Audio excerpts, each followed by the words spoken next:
You know Gray Bar for electrical parts, but there's one more thing you may not be thinking of us for that can help maximize your next project's total value. Our pre-project planning services are designed to help you win the bid, save on labor costs, and keep your installers productive across your entire build. The sooner you call us, the better. Because when we're there from the beginning, we can anticipate your needs and help you solve problems before they become problems. Yep, Gray Bar does that.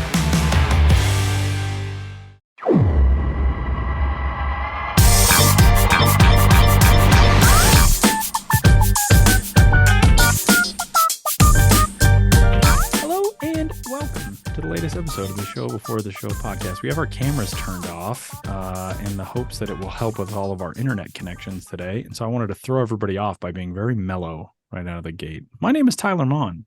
Sam Dykstra and Benjamin Hill are in New York City. Hello, gentlemen. Is this how we announce that we're now an NPR podcast? And coming up after the break, more on a new jazz album from our own Benjamin Hill. It's all levels considered. With Minor League Baseball's The Show Before the Show. That's the new title of the show. All levels considered. My jazz album is not for NPR. It is fiery. It is transcendent. It's animalistic spirit music. It's and nothing. It is breaking all boundaries. Ben's got a parental advisory sticker on his smooth jazz album. Like, man, he really went off with the vulgarities there. Not expecting that from Ben Hill. You know, I'd listen. I would listen. That actually sounds like a fantastic musical journey, to be honest. Yeah, it's fire music. It's spiritual. It's deep. It's heavy. I learned all the rules so I could break them, and it puts me in the pantheon of all-time avant-garde greats. Well, welcome into the latest episode of the Show Before the Show podcast, or All Levels Considered, as it's now known, the official podcast of Minor League Baseball. Tyler Mon, Ben Hill, Sam Dykstra. We are headed into the final week of the minor league season here in 2023. The final weekend, I should say, as coming up on September 30th. All of the festivities in Las Vegas underway at the AAA championship. And after that, Minor League Baseball Awards Show coming up on Monday, October 2nd on MLB Network. We've got a lot of minor league baseball news to get to, and we're going to kick things off with something that by the time you are hearing this will be official. We got a new logo, Minor League Baseball. The new MILB logo introduced on September 28th and will be happening in its entirety for next season. We have all gotten a look at this new logo. It's a combination of some of the visual identity of minor league baseball and also the arguably most famous sports league logo in human history, and the one that every other logo for every other league and every other sport seemingly has ripped off, and that's Major League Baseball's Batterman logo. This is cool. We talked about it before we got started today.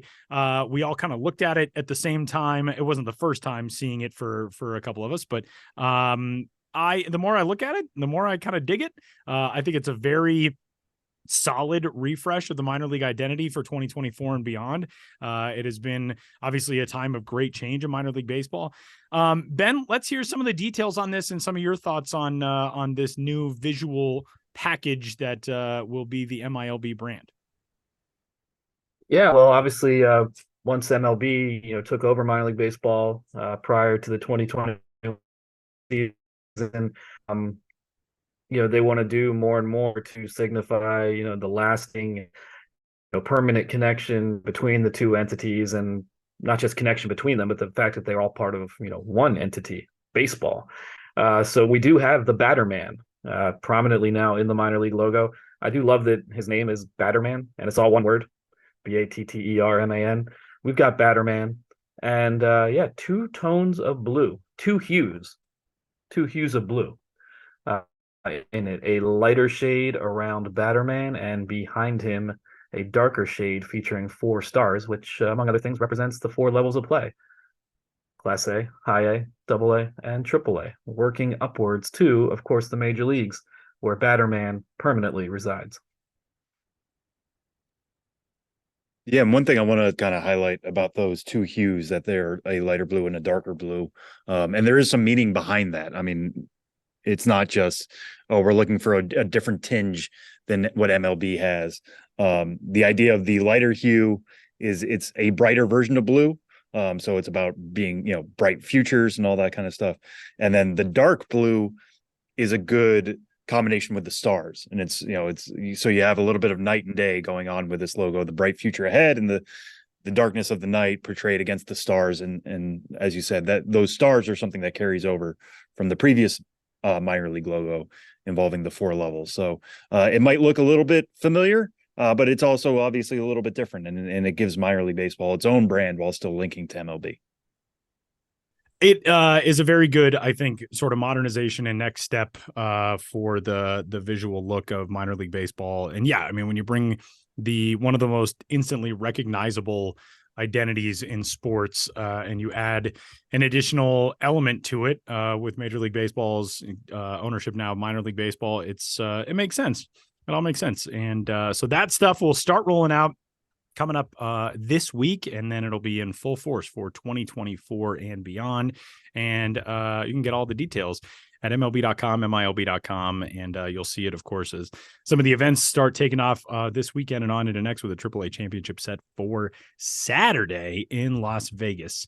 Let's move on from a new stage in minor league baseball's visual identity to some of the best visual identities in 2023 in minor league baseball. At MILB.com/alternate-identity, you can still vote for the best 2023 theme night /alternate identity. And we're going to go through the contenders here, starting with the Amarillo Calf Fries, which is a logo that you're going to need to Google the name behind, or the meaning behind the name. The Eugene Exploding Whales, the Hartford Bouncing Pickles, the Hickory Dickory Docks, the Hoosier State Tenderloins, the Hudson Valley Cider Donuts, the Norfolk Lumpia, and the Springfield Cashew Chickens. We know the names, we know the identities, but let's go through these one by one and get some of your thoughts on them. And let's kick things off in Amarillo. I said people will have to Google to know what the Calf Fries identity means. But if they choose to forego that route, or if they already know, you've got the goods on the Calf Fries. Let's hear your thoughts on the Amarillo Calf Fries. Well, you're right, Tyler. It is a if you know sort of thing. The team's own press release did not fully explain what they are. They are also known as Rocky Mountain Oysters, but they had a lot of success with this identity, suited up as the Calf Fries 7 times this year. And you can get a calf fry at the ballpark if you so desire, if you're extra calf fry curious, which I believe our own Sam Dykstra was.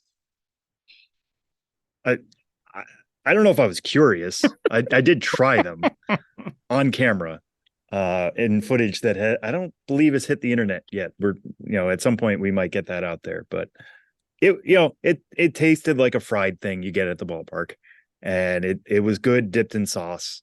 And I will not be rushing out to try them again, but I can say I did try them once, and I lived to tell the tale, which is plenty. Well, there you have it. Be like Sam Dykstra and give calf fries a try once. All right. Our second identity is one that we did an entire episode on, the Eugene Exploding Whales. This is one of the best that we've seen. I mean, all of these are, but this one just cracks me up. I think because we're all sort of in the sweet spot where we were kind of aware of like the early internet video of the Eugene Exploding Whale, which somehow had been fished out and put onto the internet, despite the fact that it happened like 30 years before video on the internet. But Ben, tell us about this one. Yeah, we've talked about it a lot. I visited Eugene on an Exploding Whales night. Got to see it in action, wrote my longest story of the year because there was just so much to explore with the Exploding Whales. But yeah, in 1970, a massive sperm whale washed up on the beach in Florence, Oregon. Authorities decided to remove it by blowing it up, used way too much dynamite. That resulted in a local news report that became arguably the first viral video. 53 years later, it is as well-known and popular and beloved an occurrence as it's ever been. And here we are, Eugene Emeralds with their Exploding Whales alternate identity, had a ton of success with it, of course, locally, but also globally, because this story is beloved all over the whale, the story of Oregon's Exploding Whale. Having to like get behind cars to avoid the flying whale detritus. Is that the way you say that word, detritus? I have that It is right? detritus. Okay, It, good. I can confirm Would it have is been. detritus. And the detritus did, destroy a car that was parked a Yeah, quarter mile away, completely totaled the car. that's nuts. And that's just all part of a funny story. And one thing I learned when I was in Eugene, the guy whose car was destroyed, he had just bought the car from a dealership that was advertising a whale of a deal. Like, true story. I wonder how that goes over when you call your insurance agent. You're like, okay, so I bought this in that whale of a deal promotion, but you won't believe how it got totaled. All right. The Hartford Bouncing Pickles is another one we've heard a lot about this year. It is from one of those antiquated, bizarre, old-timey laws. And it's, I mean, what a great story, the Hartford Bouncing Pickles. Yeah, the yard goats, who knows how they came across this little bit of Connecticut state history, but a 1948 law said that a pickle is not a pickle if it doesn't bounce. They were really cracking down on unscrupulous pickle sellers who were selling pickles that were not fit for human consumption. So that's a funny bit of state history. I don't know how they found it, but they said, you know what? Bouncing pickles, that is going to be a great alternate identity. And so they became the Bouncing Pickles, and their pickle bounces because it's on a pogo stick. So there you go, the Hartford Bouncing Pickle. Yeah, that one is a very obviously bouncing pickle, unlike some of your less savory pickles, in terms of their character, not in terms of their flavor. I don't know, maybe they're savory, maybe they're sweet, but if they don't bounce, they're not good pickles. The Hickory Dickory Docks, in our summary of the Dickory Docks, it says, quote, leave it to the crawdads to make an identity out of a dad joke. The Hickory Dickory Docks is a good one. Yeah, I mean, this is the one that was probably the least elaborate backstory of any of the alternate identity nominees. The Crawdads play in Hickory, North Carolina. A very well-known line from a nursery rhyme is Hickory Dickory Dock. So the team was just like, hey, we can be the Hickory Dickory Docks. And that's all it took. The hat features a mouse running up a clock, because how could it not? And that clock is set to 8:28, which is Hickory, North Carolina's area code. So it all comes together. That is really good. I like the tie-in with the area code. I think most delicious looking identity among all of these. I shouldn't say that because they're all delicious looking. I just have such good memories of eating a gigantic Midwestern state tenderloin one time, that the Hoosier State tenderloins, a really good one from the Fort Wayne tin caps. It has a logo in which the tenderloin is 18 times larger than the bun that it's on, which is how it really goes in the Midwest. Yeah, it really does. The pork tenderloin, these thin breaded cutlets that far, far exceed the size of the bun. They are known throughout the Midwest, and the Peoria Chiefs already had a tenderloin's alternate identity.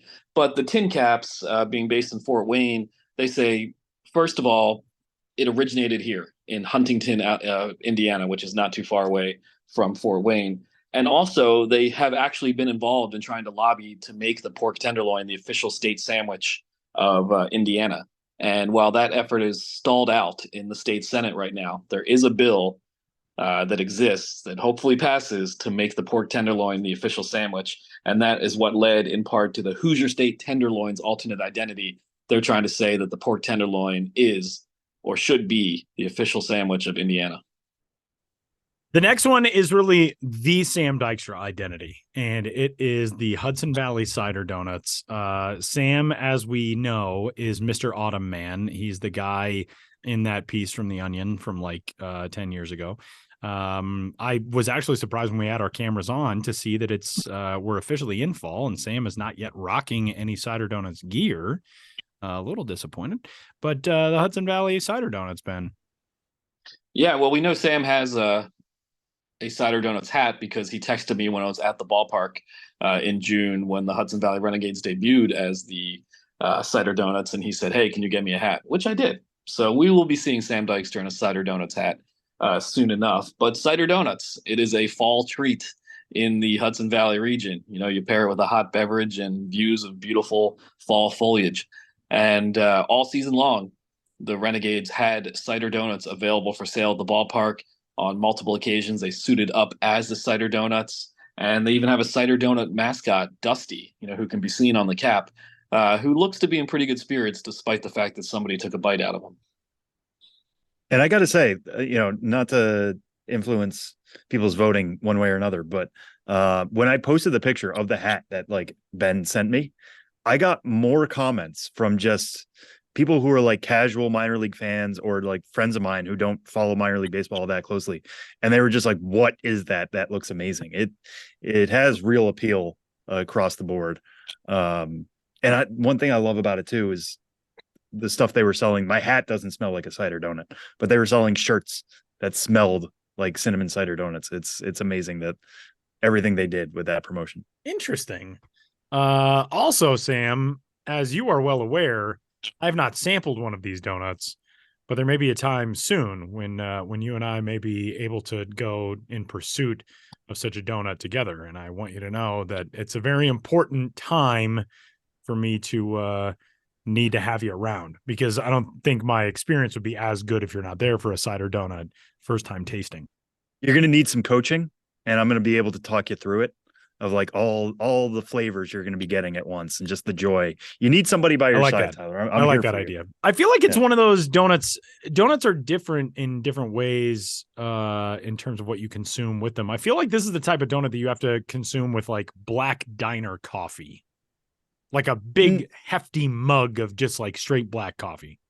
I think usually it's with hot apple cider. Oh, you double up on the apple cider? You eat the donut? You're doubling up, but as the autumn man on this podcast, your fall powers double up at the same rate. Like your energy bar for autumn, just picture like Mortal Kombat or something. You think you're doubling up on flavors, but you're really doubling up on powers, and that's the important part. Oh man. Ben rolled his eyes and yawned in the middle of that answer. And so I'm used to it. It's fine. No, I'm just tired. I was actually thinking, you know what I was thinking about? This show was before my time, but I remember it being on syndication as a kid, The Fall Guy, starring Lee Majors. And I was thinking, Sam's our own Lee Majors. He's the fall guy. Interesting. Isn't Lee Majors the one who he like swam with a ship in his teeth? He was like pulling a rope. Is that not Lee Majors? That sounds like something he'd do. I think he was the $6 billion bionic man. That was Jack LaLanne. $6 million man. Jack LaLanne. $6 million. I was accounting maybe for with inflation. Now Yeah. he's the $6 billion man. Jack LaLanne was the one. By the way, we had some Gen Xers or some boomers listening to this podcast who were like, Jack LaLanne, idiot millennials.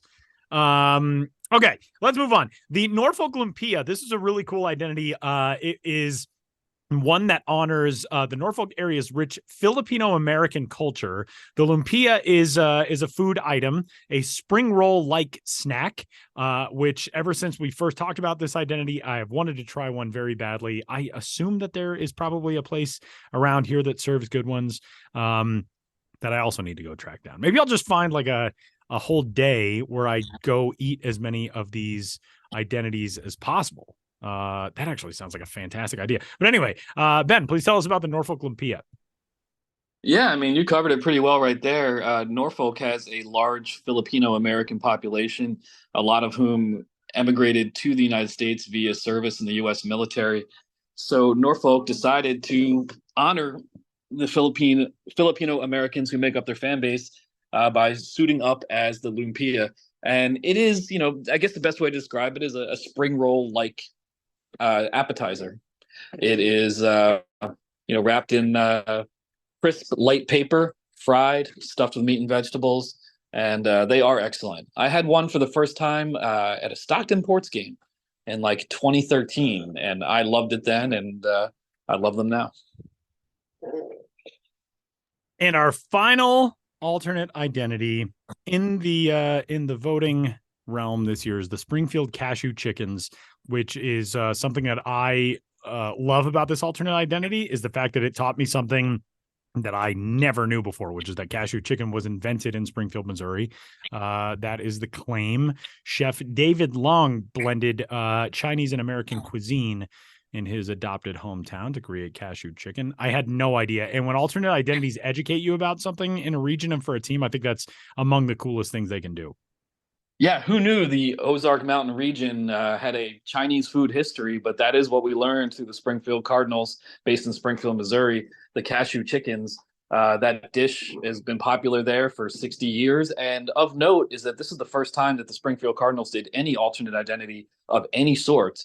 They've generally been, they have the name of the parent club. There's a lot of Cardinals fans in the region. They've generally been pretty close to the vest, so to speak, in terms of not doing, crazy or out there promotions. But when they finally decided to get on the alternate identity bandwagon or train or whatever you want to call it, of all things, they went for the cashew chickens. And yes, it's been a journey of discovery for us all who did not know that Springfield, Missouri is the birthplace of cashew chicken.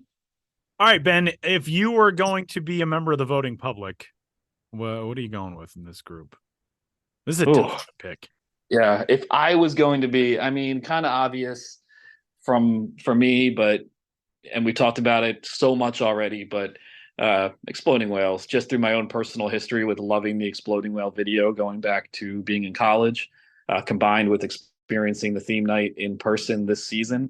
I've been on my own multi-decade Exploding Whale journey, and so I can't help but personally be moved towards the Exploding Whale.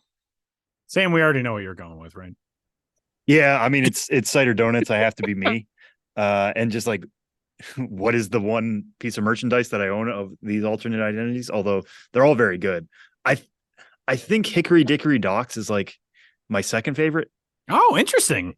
And if cider donuts didn't exist, I probably would have voted for them, just because it's I don't know if it's creative, because you're literally just ripping off a nursery rhyme, but it's such a good idea of, hey, this is in our name, why don't we just lean into it, and be really creative with it in other ways. Of, like Ben was saying, when you creating the clock, make it the area code. Don't just pick a random time. Like, you could do 7:05 because that's when we start our games, but no, they did 8:28 because it means something to that area. Because Dickory Docks isn't going to matter to people in the Hickory region, but 8:28 will. So it's such a fun celebration of what the minors can be. I think that gets my second place vote. But yeah, cider donuts for me would be my primary. There's also a mouse running up the clock in that logo, which I very much enjoy for the Hickory Dickory Docks. I think I got to go Exploding Whales also. It's just, the logo is so good. The whale is like smiling while holding a piece of dynamite. It's great. I think the cider donuts would probably come in second for me, but I'll be honest, I wasn't really in on the Hoosier State tenderloins until today. And now the more I look at that weird uniform, the more I kind of like it. Like, it's state fair themed. The hats are bizarre. The hats look like an old timey football helmet. But I'm kind of in on that. But I think I still got to go Exploding Whales. I almost said Exploding Donuts. I got to go with those Exploding Donuts from Hartford. You can cast your vote at MILB.com/alternate-identity. And he is Benjamin Hill. You can find all of his stuff, of course, at MILB.com. And thanks, Ben. We'll catch you for some more next week. Yeah, you certainly will. There's still plenty to talk about. And vote for those alternate identities and check out the awards show on the MLB Network on Monday, October 2nd. You might just see me. What? Me, little old me. Spoiler alert. Tune in. I will definitely be watching that. Thanks, Ben. Thank you, Tyler. Thank you, Sam. Thank you, me. Listening public. Listening public. Yes, that's what I meant.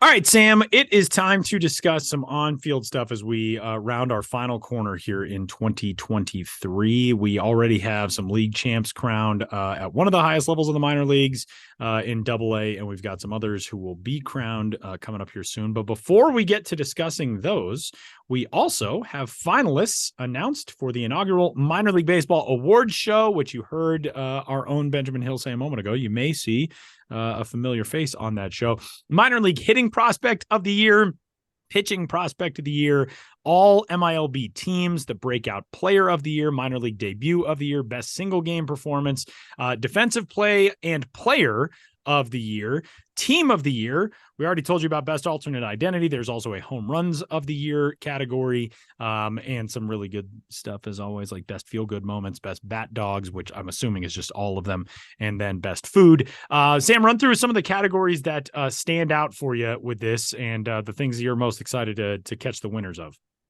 Yeah. So, in determining who were the finalists for these categories, we have them up right now on MLB.com/pipeline.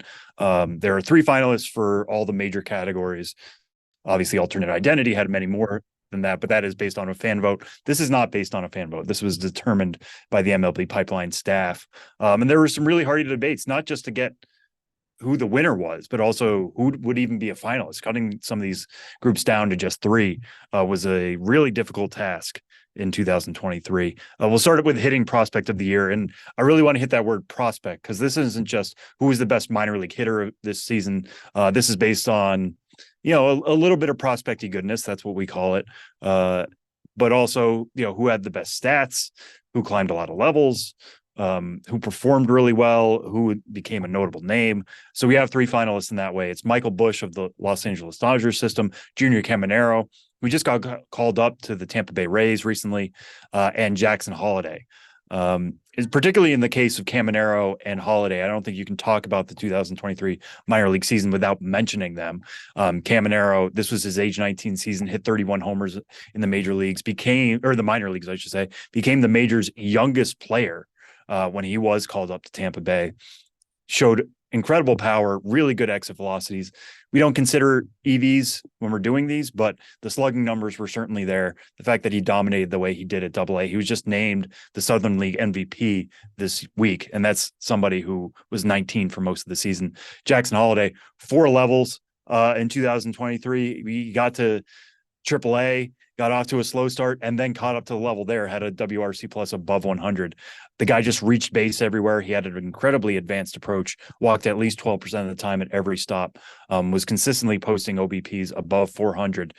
He doesn't have the slugging numbers that Caminero does or Michael Busch. Michael Busch was actually second in all of the minors among qualifiers in slugging percentage and OPS, I believe.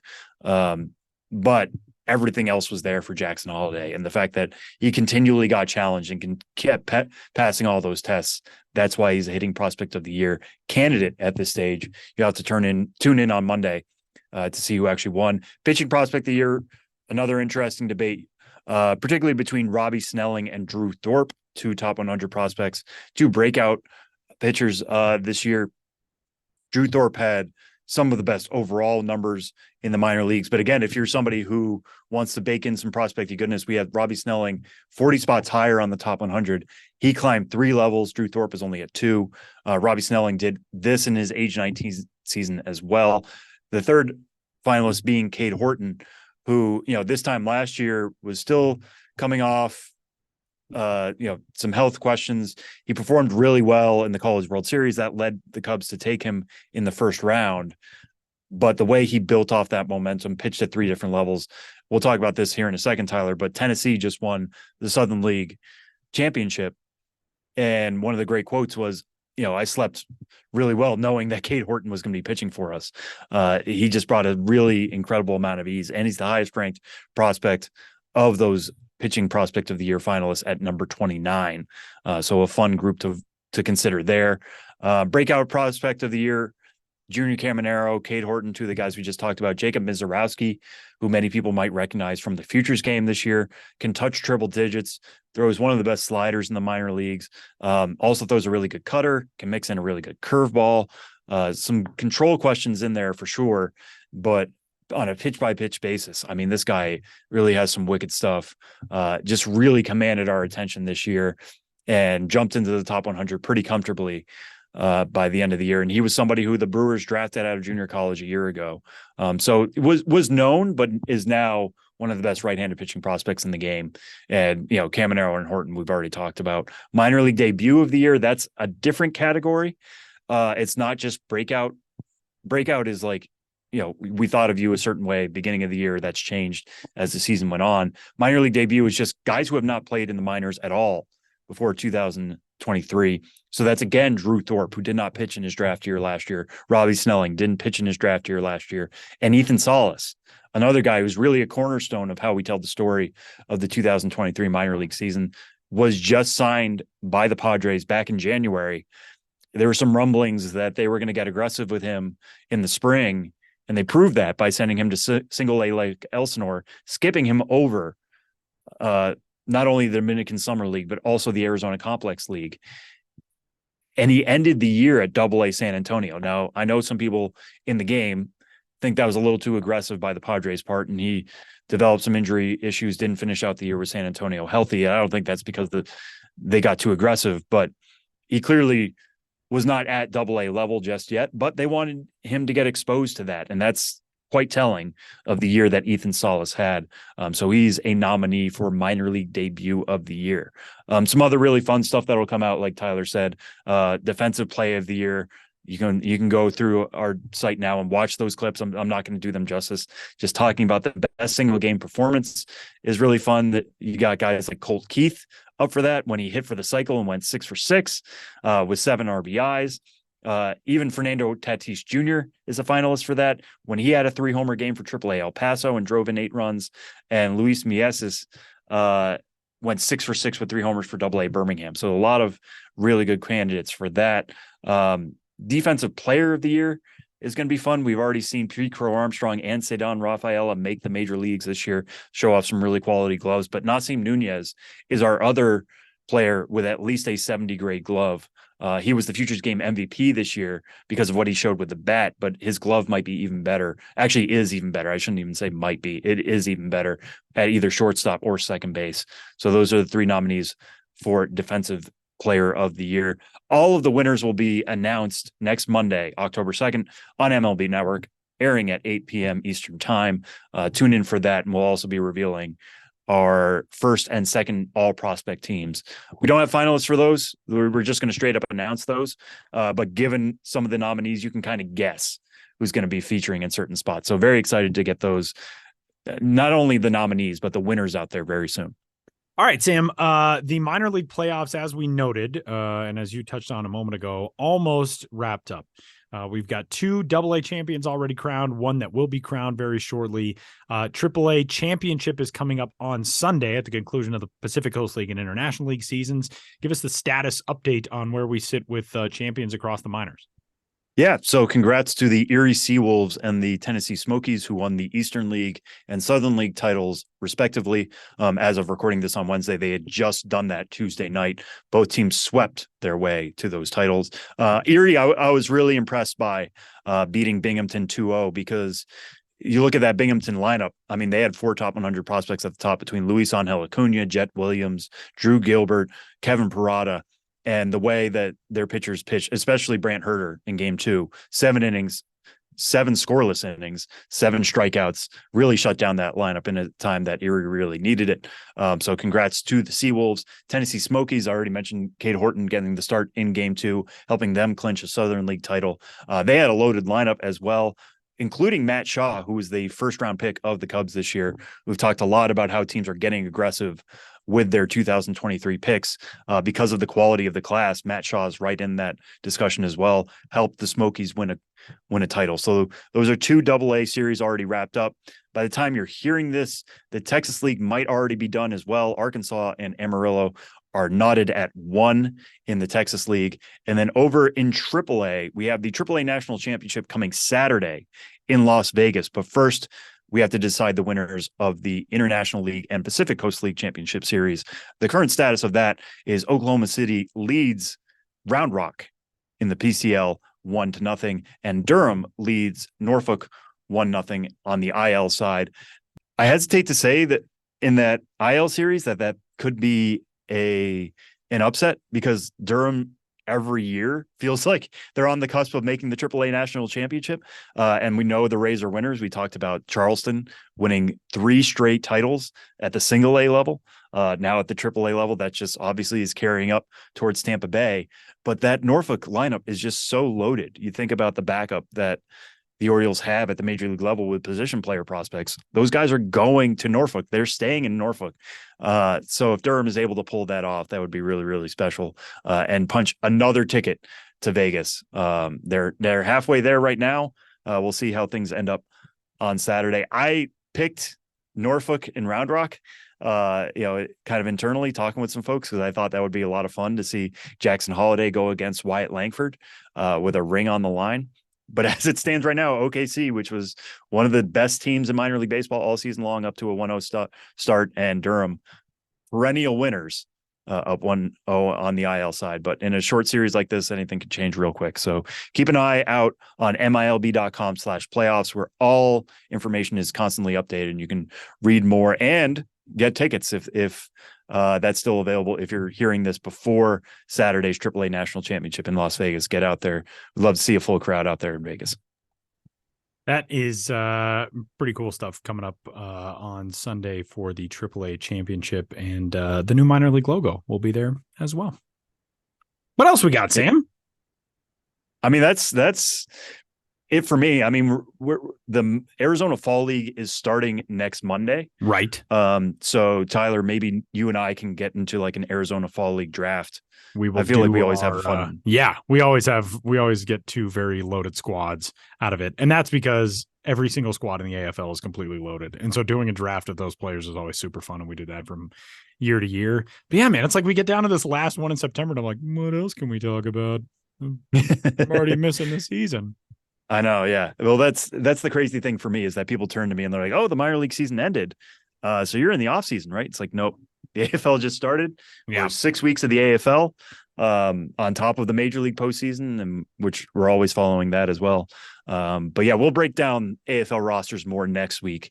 There's 10 top 100 prospects led by Colson Montgomery, led by a couple really interesting arms that I'm excited to see in Ricky Tiedemann and Jackson Jobe.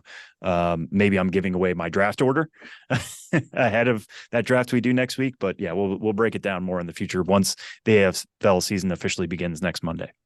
So we're going to step aside for a timeout. We'll bring it on back with one Joshua Jackson, and then we're back to close the show coming up next.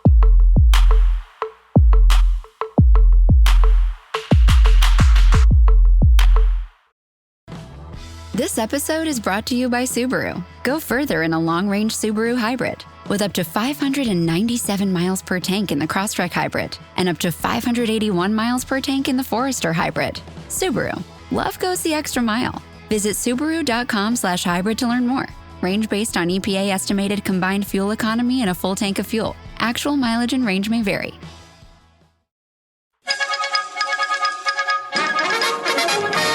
We interrupt this podcast to bring you another thrilling edition of Ghosts of the Miners. Now, here's your correspondent and host, Joshua Jackson.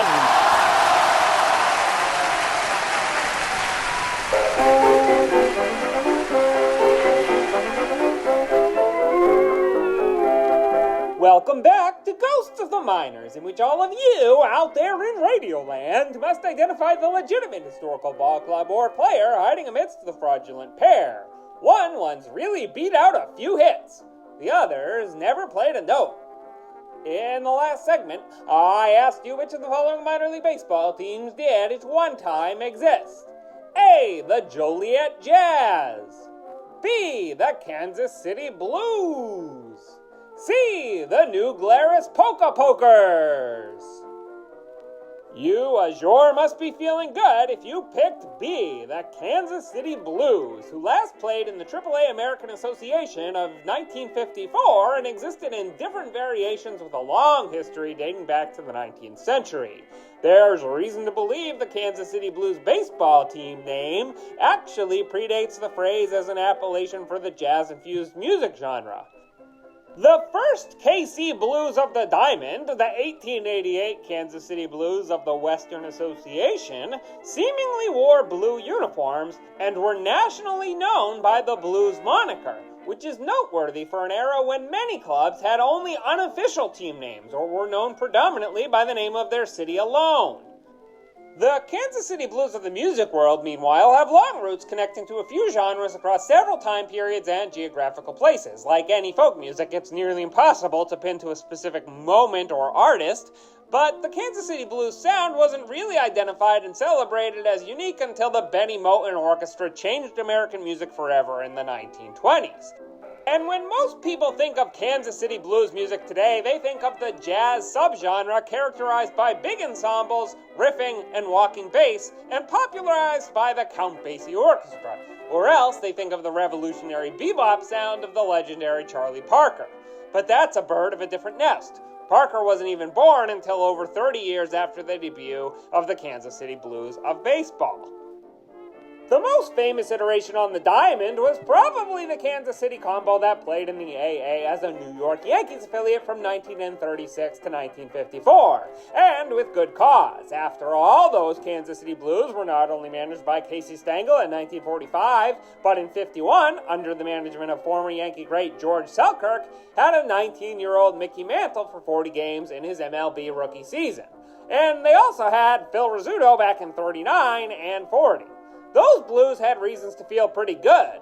They won American Association championships in 3 seasons under the Yankees umbrella, also winning the Little World Series against the International League's Newark Bears, another Yankees affiliate, in 1938. But the Blues' colorful history did not begin with New York, New York, and you can say that again. For a couple seasons in the early 30s, the Kansas City club was owned in part by the fantastic Broadway and Hollywood actor Joe E. Brown. You know him as Osgood Fielding III in Some Like It Hot, but by all accounts he'd been a tremendous ball player capable of going pro before he chose show business. Brown led an ownership group that included Tris Speaker in purchasing the Blues in 32, with Speaker managing the team in 33. The next year, the Brown Speaker Group sold to an interest helmed by former Chicago Cubs backstop Johnny Kling. But let's cling to Joey Brown for another second. He was also the father of Joe L. Brown, who was GM of the Pittsburgh Pirates from 1955 to 1976.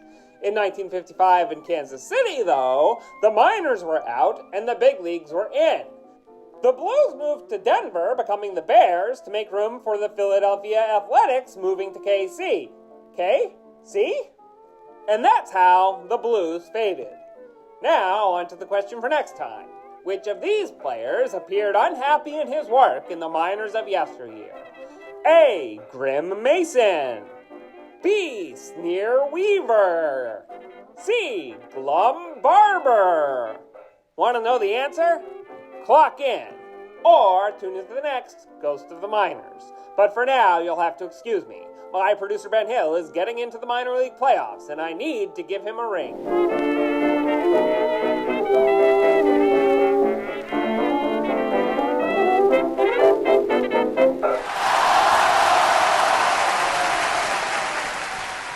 Saying goodbye on this week's episode of the Show Before the Show podcast. We don't really get to recommend games to watch or promos or anything. It's kind of a bummer. But coming up on Saturday, I think I said Sunday last segment. I don't know what day anything is. Saturday, which is probably a day that I should know, the AAA National Championship game from Las Vegas is coming to your television sets or your mobile devices or wherever you choose to watch MLB Network. Tune in for that one. It's going to be fun. It's always fun. And you can see the new minor league logo on TV. That'll be kind of cool. And that's it, Sam.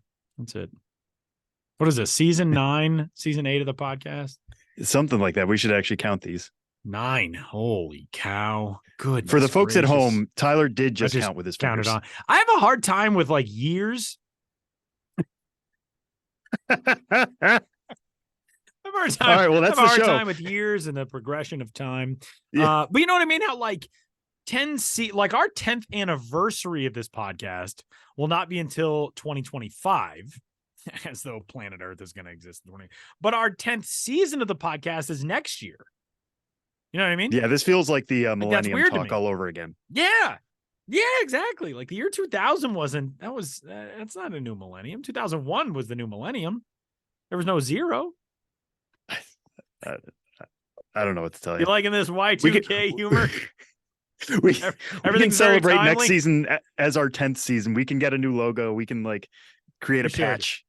We should do that. We should do and it then for we could both. Just roll it on into 2025. Exactly. You know? We should do it for both a 10th season and then a 10th anniversary. Teams usually choose one thing or the other. Not on the Show Before the Show podcast. We're gonna make Vince Petafrezzo design multiple logos for us to do like, okay, Vince, here's what we're doing in 2024, but in 2025 we're gonna be doing a lot of the same, but we need an entirely different look. Yeah, I like that idea. Same feel, but completely different. We should, I mean, going into next year, we should break out some of the old interviews. People would love to hear from, the early days of the Show Before the Show podcast, of the guys who we had on the show who are now superstars in Major League Baseball. And we talked to Julio during the pandemic, or we talked to, all these dudes who have come up over the last several years. They're now superstars in the game. Adley Rutschman and Bobby Witt Jr. Bobby is a Witt legit Jr. star now. Like we always thought he would be, but like he is such a good actual conversation with him. He was so much fun. Yeah, we're gonna have to start doing all that stuff. This is just us game planning. We don't want to say goodbye on our last regular season episode of the show before, or the postseason episode of the show before the show. So we're just game planning what next year looks like already. Yeah, we're already being like, so this is what's going to happen on March. I don't even know what the first episode of the season, but it's going to be in late March. Yeah. We'll be there. All right. Well, for Sam Dykstra, Benjamin Hill, Josh Jackson, and all the rest, my name is Tyler Mon. We will catch you all next week.